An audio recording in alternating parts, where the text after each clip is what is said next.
Bismillahirrahmanirrahim. Assalamualaikum warahmatullahi wabarakatuh. Salam hormat, salam sukses untuk sahabat semuanya, dan selamat berjumpa kembali di channel Ahmad Sambar. Pada kesempatan kali ini, di siang menuju sore hari pada hari Minggu tanggal 28 Desember tahun 2025. Pada kesempatan kali ini saya sedikit mau menjelaskan tentang seorang tokoh filsafat di era Prasokrates, yaitu yang bernama Anaximenes yang lahir pada tahun sekitar 585 sebelum Masehi sampai 526 sebelum Masehi. Kebetulan di zaman itu kita tahu di zaman sebelum Masehi itu hitungannya mundur dari atas ke bawah. Tapi setelah Masehi hitungannya dari kecil ke atas, dari kecil ke besar. Di mana Anaximenes ini salah satu juga muridnya Thales, satu angkatan dengan Anaximandros. Namun Anaximenes ini adik seperguruannya Anaximandros. Anaximenes mempunyai prinsip tersendiri, atau mempunyai pemikiran tersendiri tentang terjadinya alam.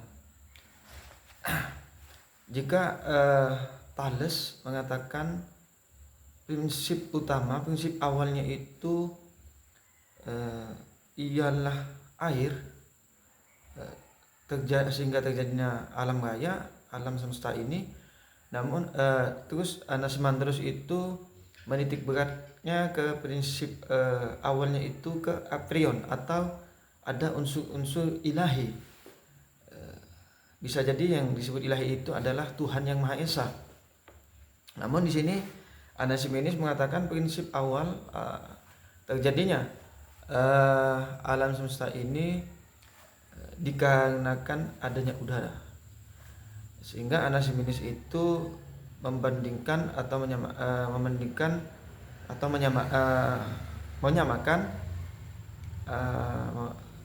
menyamakan tubuh manusia. Manusia itu mempunyai napas yang berhirup, menghirup oksigen, mengeluarkan karbon dioksida yang melalui udara.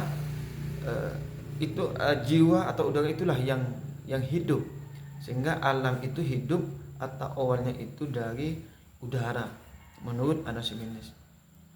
Sehingga ada istilah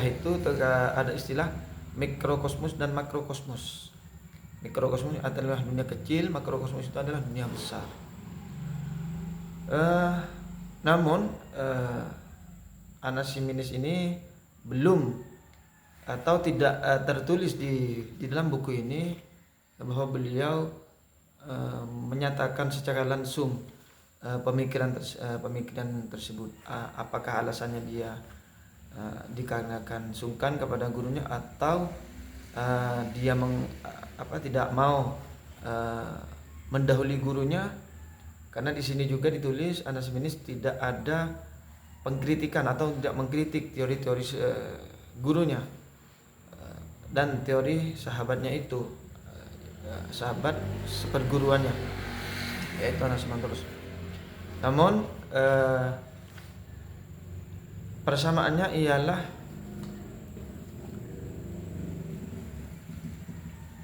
bab manusia pertama yang memikirkan tentang alam ini dari tiga orang itu tadi, yaitu Thales titik beratnya ke air, Anaximandros ke aprion unsur ilahian, dan Anaximenes ke udara.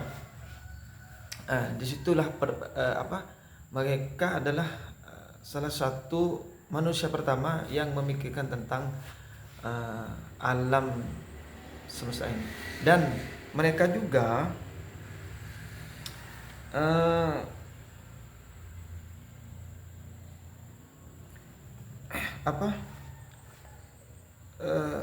baik Thales, baik Anaximandros maupun Anaximenes, eh, manusia itu rasa penasarannya itu memang luar biasa di bidang apapun, termasuklah dari ketiga tokoh filsafat ini, sehingga mereka memikirkan apa yang terjadi di alam ini dan perubahan-perubahannya yang terjadi, sehingga mereka memikirkan apa penyebabnya.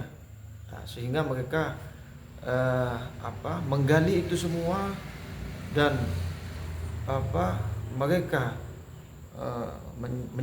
hasil dari pemikiran mereka, hasil dari penelitian mereka menjelaskan kepada masyarakat yang awalnya banyak mitos-mitos yang digunakan, sedikit demi sedikit menjelaskan secara teori ilmiah dan masuk akal secara logika manusia untuk waktu itu. Karena rasa penasaran itu, mereka memikirkan apa yang terjadi dalam ini, penyebabnya apa, dan rasa penasaran dan hasil pemikiran-pemikiran mereka itu yang tertulis, yang tertuang di buku-buku, dikembangkanlah oleh tokoh-tokoh filsafat setelahnya. Dan hasil dari rasa penasaran, hasil dari penelitian yang awalnya dimulai dari penasaran itu, terciptalah di zaman sekarang, di zaman milenial, zaman modern dan zaman postmodern, banyak pengaruhnya, perkembangannya, baik di bidang teknologi, pendidikan, kedokteran dan semacamnya. Itu hasil dari rasa penasaran. Setelah rasa penasaran, dia meneliti dan menulis apa yang sudah ada di kajiannya, sehingga selanjutnya tinggal mengembangkan. Sehingga sekarang, seandainya di zaman dulu itu tidak ada tertuang atau tidak tertulis tentang mereka yang memikirkan sebab-sebabnya terjadinya terjadinya apa yang di alam ini, di dunia ini, kemungkinan teknologi canggih sekarang itu tidak ada. Karena dari hasil karya mereka lah, dari hasil pemikiran mereka lah, sehingga terciptanya teknologi modern untuk mengetahui kalau dulu itu mungkin tidak secanggih sekarang. Sekarang ada teleskop untuk melihat bulan, bergantinya bulan, matahari, untuk melihat planet dan segala macam. Itu hasil dari para pemikir terdahulu. Sekarang itu hanya mengembangkan.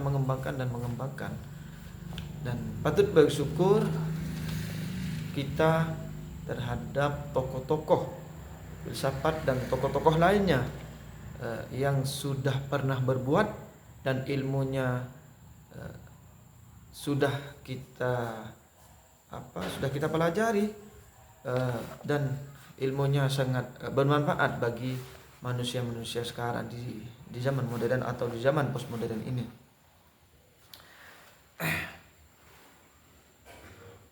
Hasil penyidikan para filsuf, pertama, bisa ditarik benang merah dalam 3 hal berikut ini. Pertama, alam semesta merupakan keseluruhan yang bersahut makna, harus diterangkan dengan menggunakan satu prinsip saja. Hanya saja mereka tidak sepakat. Jadi alam itu saling berkaitan menurut mereka, Thales, Anaximenes. Hanya saja tidak sama, teorinya itu tidak sama, dan hasil pemikirannya itu tidak sama. Kesimpulannya tidak sama dari hasil pemikiran dan hasil penelitian mereka. Kalau Thales itu titik beratnya pada air, Anaximandros aprion, unsur keilhaian, dan Anaximenes pada udara. Disitulah letak perbedaannya. Namun kesamaannya, mereka sepakat bahwa alam ini saling berkaitan, satu dengan yang lainnya. Kedua, alam semesta dikuasai oleh suatu hukum. Kejadian alam tidak terjadi secara kebetulan, tetapi ada semacam keharusan teratur di belakang kejadian-kejadian itu. Jadi ini salah satu bantahan menurut saya di era dulu sudah menyimpulkan bahwa alam ini terjadinya alam dan seisinya, terus kejadian-kejadian yang di alam ini itu tidak terjadi secara kebetulan. Menurut mereka ada keharusan keharusan teratur di belakang kejadian-kejadian itu. Artinya ada yang mengendalikan. Bisa jadi kalau pendapat saya itu bisa jadi yang dimaksud di sini ialah Tuhan yang Maha Esa yang mengendalikan keharusan itu terjadi yang ada di alam semesta ini. Dan itu sudah mereka pikirkan, sudah menyimpulkan di era sebelum Sokrates atau sebelum Masehi. Dan itu jadi bantahan kepada orang yang tidak percaya dengan Tuhan,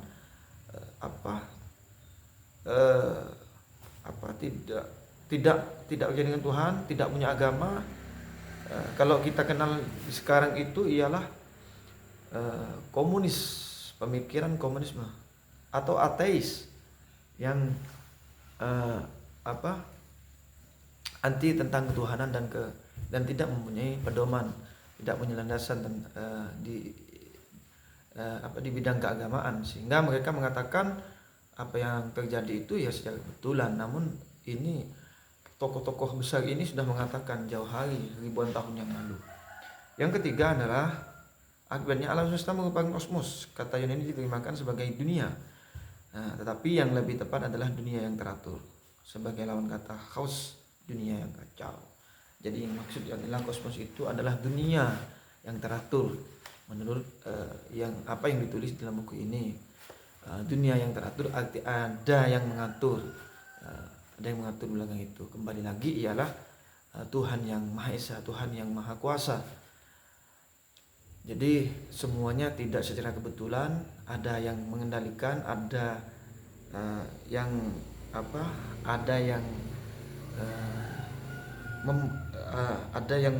mengatur semua ini yang ada di alam semesta ini. Baik dari dulu sampai sekarang itu di belakangnya sudah ada yang mengatur.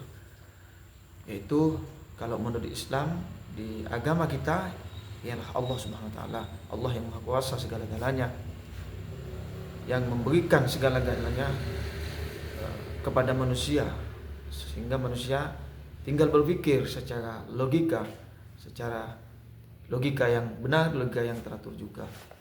Mungkin hanya itu saja yang bisa saya sampaikan. Kurang lebihnya Al-Fakir, karena memang saya bukan ahli di bidang itu, hanya saja saya menyukai membicarakan seorang tokoh-tokoh, baik tokoh filsafat, tokoh sejarah, tokoh keagamaan, tokoh biografi, tokoh keilmuan, tokoh pendidikan, dan tokoh apapun. Sehingga saya itu ya semua yang akan saya sampaikan sedikit dari buku dan hanya menambahkan sedikit-sedikit pendapat-pendapat pribadi saya. Jika ada kekurangan, kesalahan, mohon kritikan dan masukannya. Wabillahi taufiq wal hidayah. Wassalamualaikum warahmatullahi taala wabarakatuh.